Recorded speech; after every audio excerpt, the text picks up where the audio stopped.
فدينك والله هو أغلى من الذهب وأغلى من الفضة وأغلى من الأبدان وأغلى من الأبناء والأهل. فلذلك يجب عليك أن تتقي الله في دينك إن أردت السعادة في الدنيا والآخرة. فالكافر الذي يريدك ويراودك على دينك يجب أن تبغضه لله ولو كان أقرب الأقربين إليك. قال ربنا جل وعلا في سورة التوبة: يا أيها الذين آمنوا لا تتخذوا آباءكم وإخوانكم أولياء إن استحبوا الكفر على الإيمان ومن يتولهم منكم فأولئك هم الظالمون.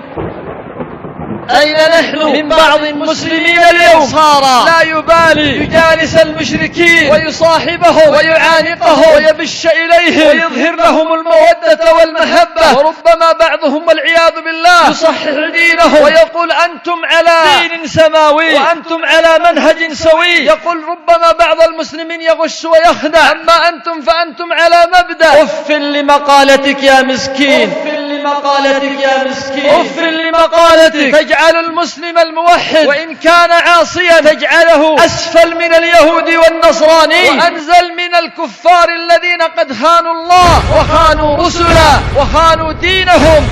نخاف عليك إن أحببت المشركين أن تحشر معهم يوم الدين. قال النبي صلى الله عليه وسلم: من أحب قوما حشر معهم. أسأل الله العافية. أتريد أن تحشر مع محمد صلى الله عليه وسلم أم مع أعداء الإسلام؟ تريد أن تحشر مع الصادق ومع الصحابة الكرام أم مع من سجد للصليب والأصنام والأوثان؟ من أحب قوما حشر معهم. وأنت تحب أن تحشر مع ذا اللاعب أو تحشر مع ذاك الرئيس أو تحشر مع ذاك النادي أو تحشر مع فلان وفلان؟ أنت قد عزك الله بالإسلام.